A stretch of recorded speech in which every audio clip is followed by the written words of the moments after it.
Hello नमस्कार, मैं पूर्वांक बहुत-बहुत स्वागत है आपका आभा ऑनलाइन अकेडमी में। तो आज के इस वीडियो में मैं आपके लिए एक बहुत बड़ी वैकेंसी लेके आया हूँ, जो कि आ रही है Delhi subordinate service selection board की तरफ से, जिसे हम DSSB भी कहते हैं। उन्होंने 1841 वैकेंसी निकाली है, जिसमें 11 पोस्ट पे टीचिंग के लिए वैकेंसी है। तो वीडियो को स्टार्ट करते हैं और डिटेल में बात करते हैं कि फॉर्म कब से कब तक भरा जाएगा, कौन-कौन फॉर्म को अप्लाई कर सकता है, मोड ऑफ सिलेक्शन क्या रहने वाला है और एज लिमिट क्या रहने वाला है। तमाम छोटी-बड़ी जानकारी इस वीडियो में हम बताएँगे आपको। देखिए, अगर बात करें फॉर्म कब से कब तक भरा जाएगा, तो यहाँ पे आप देख सकते हैं फॉर्म जो है 17 अगस्त 2023 से 15 सितंबर 2023 तक भरा जाएगा। ये तो रहा फॉर्म का स्टार्टिंग और लास्ट डेट। यहाँ पे आप एक चीज़ ध्यान दे सकते हैं कि यहाँ पे इन्होंने किसी भी टाइप का एडिट, मॉडिफिकेशन और करेक्शन के लिए कोई भी डेट नहीं रखा है। तो आप जब भी फॉर्म भरें तो ध्यान से भरें, ताकि उसमें किसी भी टाइप का आप कोई गलती ना कर सकें। अगर मैं बात करूँ तो यहाँ पे जो पहला वैकेंसी है, वैसे तो बहुत सारी वैकेंसी है, लेकिन मैं जो टीचिंग वाला जो पोस्ट है उस पर डिटेल में बात करता हूँ। जो म्यूजिक टीचर है उसके लिए उन्होंने 182 पोस्ट निकाली है, यानी वैकेंसी जो है 182 है। जो TGT स्पेशल टीचर है उनके लिए 581 पोस्ट है। आगे मैं बात करूँ तो यहाँ पे आप देख सकते हैं PGT एग्रीकल्चर मेल के लिए एक पोस्ट है, PGT फाइन आर्ट्स और पेंटिंग फीमेल के लिए दो पोस्ट है। फिर यहाँ पे आप देख सकते हैं PGT ग्राफिक मेल के लिए एक पोस्ट है, PGT संस्कृत मेल के लिए 13 पोस्ट है और PGT संस्कृत फीमेल के लिए एक पोस्ट है। EVGC मेल 138 पोस्ट है, EVGC फीमेल 50 पोस्ट है, PGT इंग्लिश मेल उसके लिए 21 पोस्ट है, PGT इंग्लिश फीमेल के लिए 8 पोस्ट है। ये तो रही वैकेंसी की डिटेल कि हाँ किस पोस्ट के लिए कितनी वैकेंसी है, मेल के लिए कितना है, फीमेल के लिए कितना है। अगर मैं टीचिंग की बात करूँ तो जो 1841 जितनी भी पोस्टें हैं उसमें से जो मैक्सिमम नंबर ऑफ पोस्ट है अप्रोक्स थाउजेंड और हाँ 1000 के अराउंड जो है आपकी टीचिंग की पोस्ट है। बाकी जो पोस्ट है नॉन टीचिंग की पोस्ट है। ठीक है, आप नोटिफिकेशन डाउनलोड करके देख सकते हैं कि हाँ नॉन टीचिंग की कितनी पोस्ट है। आगे मैं बात करूँ डिटेल में कि हाँ किस पोस्ट के लिए क्या एजुकेशनल क्वालिफिकेशन है, एज लिमिट क्या रहने वाला है, सैलरी कितना मिलने वाला है। तो यहाँ पे आप देख सकते हैं जो म्यूजिक टीचर है उसके लिए उन्होंने एजुकेशनल क्वालिफिकेशन क्या मांग रखा है, बैचलर डिग्री मांग रखा है विथ म्यूजिक। या तो आपका कोई भी एक सब्जेक्ट म्यूजिक के साथ हो, या तो आपने जो ऑनर्स सब्जेक्ट है म्यूजिक में किया है तो आप इसके लिए एलिजिबल है। उसके अलावा अगर ये नहीं है उस तो higher secondary with any one of the following, higher secondary के साथ इसमें से कोई भी एक कोर्स आपने कर रखी है, आपके पास इसमें से कोई भी एक डिग्री है, तो आप इसके लिए एलिजिबल है। अगर मैं बात करूँ तो यहाँ पे किसी भी टाइप का उन्होंने कोई भी एक्सपीरियंस नहीं मांग रखा है। अगर एज लिमिट की बात करूँ तो मैक्सिमम एज यहाँ पे 32 साल होना चाहिए। ऐसा उन्होंने बताया कि मैक्सिमम 32 साल होना चाहिए, मिनिमम वहीं 18 साल के आसपास होगा, जो कि इन्होंने वैसे तो बताया नहीं है, लेकिन मिनिमम 18 साल ही होगा। अगर मैं सैलरी की बात करूं तो लेवल 7 के अंदर आपको 44,900 से लेकर 1,42,400 के बीच सैलरी मिलने वाला है और ग्रेड पे आपका 4600 रहने वाला है। अगर मैं बात करूं ट्रेंड ग्रेजुएट टीचर यानी जो स्पेशल एजुकेशन टीचर है उसका क्या सैलरी रहने वाला है, उसका एजुकेशनल क्वालिफिकेशन क्या रहने वाला है, तो उसका जो एजुकेशनल क्वालिफिकेशन है वो graduate with B.Ed special education के अंदर होना चाहिए, या तो आपके पास सीटेट है तो आप एलिजिबल है। यानी इसके लिए आप दो चीज़ें क्या याद रखिएगा, एक तो आपको ग्रेजुएशन होना चाहिए B.Ed के साथ, ठीक है, स्पेशल एजुकेशन में, या तो B.Ed होना चाहिए 2 साल के डिप्लोमा के साथ, और उसके अलावा अगर आपके पास सीटेट है तो आप एलिजिबल है। यहाँ पे भी किसी भी टाइप का कोई भी एक्सपीरियंस नहीं मांगा है उन्होंने। अगर मैं एज की बात करूँ तो उन्होंने ये बताया कि 30 साल से ज़्यादा नहीं होना चाहिए, यानी इस पोस्ट के लिए उन्होंने 2 साल का जो एज है वो घटा दिया है, यानी आपका एज लिमिट 30 साल ही होना चाहिए।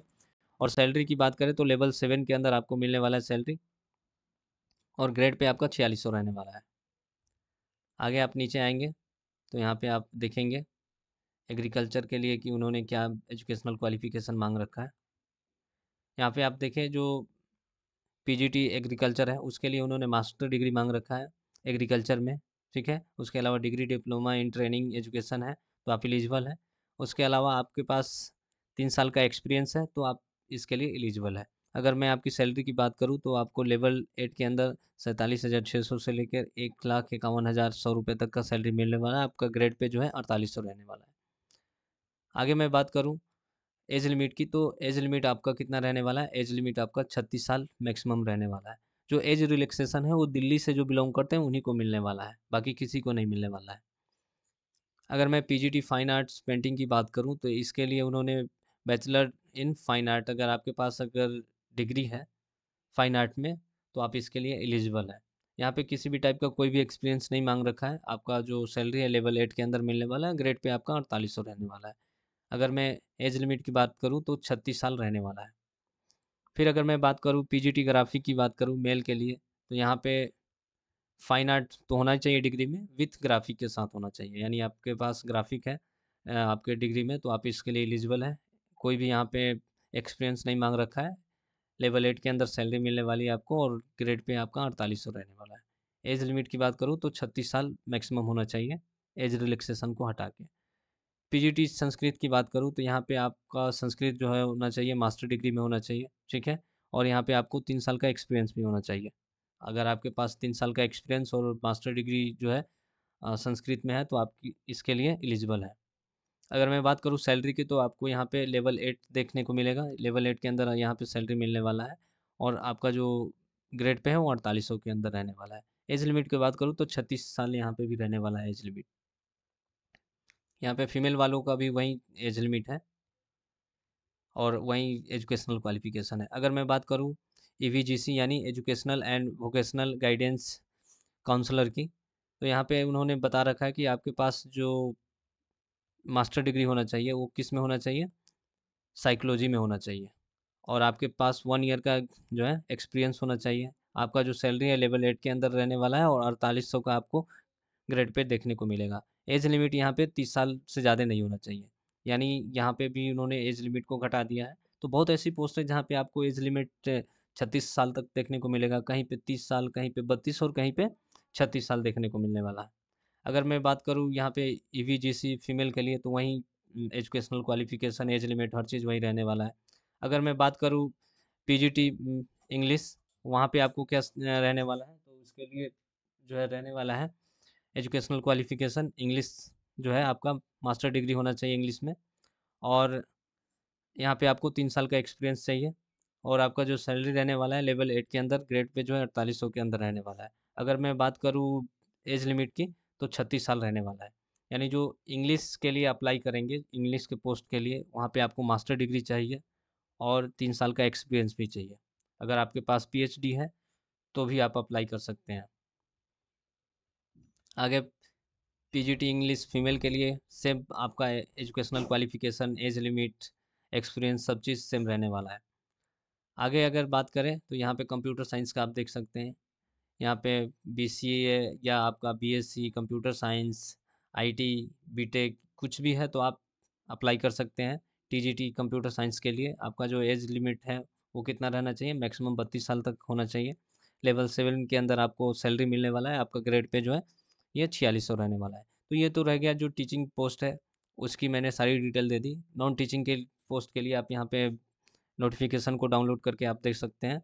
मैं डिस्क्रिप्शन में इसका आपको लिंक दे दूँगा, ठीक है। अगर मैं बात करूँ एलिजिबिलिटी क्राइटेरिया की, तो यहाँ पे उन्होंने बता रखा है कि इंडिया का सिटीजन होना चाहिए और जो उन्होंने ऑफिशियल नोटिफिकेशन में एज लिमिट बता रखा है, जो उन्होंने एजुकेशनल क्वालिफिकेशन मांग रखा है, अगर वो सब आपके पास है तो आप इस पोस्ट के लिए, जो भी पोस्ट के लिए आप अप्लाई करना चाहते हैं उसके लिए एलिजिबल है। बाकी उन्होंने ये बता रखा है कि आपका अगर मिनिमम एज, मैक्सिमम एज, आपका जो डिग्री जो भी है वो 15/9/2023 तक कंप्लीट है। यानी आपका अगर कोई कैंडिडेट है जिसका मिनिमम एज 15/9/2023 तक अगर 18 साल है तो वो एलिजिबल है। अगर उसका मैक्सिमम एज चाहे 30 हो, चाहे 32 हो, चाहे 36 हो, अगर 15/9/2023 तक अगर 30, 32, 36 कुछ भी है तो वो एलिजिबल है।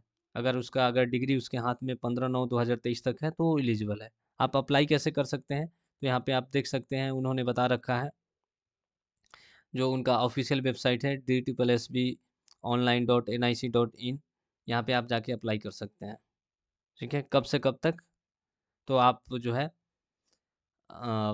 17/8/2023 से 15/9/2023 के बीच में आप अप्लाई कर सकते हैं, रात 11:59 तक। ऑनलाइन मोड में जो है आप इसको अप्लाई करेंगे, उसके अलावा किसी भी मोड में आप अप्लाई नहीं कर सकते। फी पेमेंट की बात करें तो जनरल और ईडब्ल्यूएस और ओबीसी के लिए 100 रुपये का रहने वाला है। बाकी एसटी, एससी, फीमेल, पीडब्ल्यूबीडी जो कैंडिडेट है उनको किसी भी टाइप का कोई भी फी पेमेंट नहीं देना है। बाकी एग्ज़ाम पैटर्न का अगर बात करें तो यहाँ पे आप देख सकते हैं टेक्निकल और टीचिंग का जो है 1 टियर एग्ज़ाम होने वाला है, ठीक है? एक एग्ज़ाम होने वाला है और यहाँ पे आपका एग्ज़ाम 2 घंटे का रहने वाला है। 200 क्वेश्चन आएँगे और जो मार्क्स होंगे उसके 200 होंगे। यहाँ पे आप देख सकते हैं उन्होंने सेक्शन ए और सेक्शन बी 2 पार्ट में बाँट रखा है, यानी जो सेक्शन ए है उसके अंदर आपको मैथ, रीज़निंग, हिंदी, इंग्लिश, उसके अलावा जीए रहने वाला है और इन सब से 20-20 क्वेश्चन रहने वाले हैं, यानी 100 क्वेश्चन तो आपके यहाँ से हो जाएँगे और 100 क्वेश्चन जो है आपके जो कोर्स सब्जेक्ट हैं, जिस भी आप पोस्ट के लिए अप्लाई कर रहे हैं, वहाँ से आपके 100 क्वेश्चन हो जाएँगे, यानी टोटल 200 मार्क्स हो गए। फिर अगर यहाँ पे मैं एक और टीचिंग पोस्ट की बात करूँ, तो यहाँ पे भी आप देख सकते हैं 2 घंटे का एग्ज़ाम रहने वाला है, 200 नंबर रहने वाला है और जो मैक्सिमम मार्क्स है वो भी 200 रहने वाला है। यहाँ पे भी आपका सेक्शन ए और सेक्शन बी देखने को मिलेगा और सेम जो एग्ज़ाम पैटर्न यहाँ पे भी है। लेकिन यहाँ पे क्या है कि जो भी बीएड वाले हैं, उनके जो कोर्स सब्जेक्ट बीएड है, वहाँ से क्वेश्चन आने वाला है।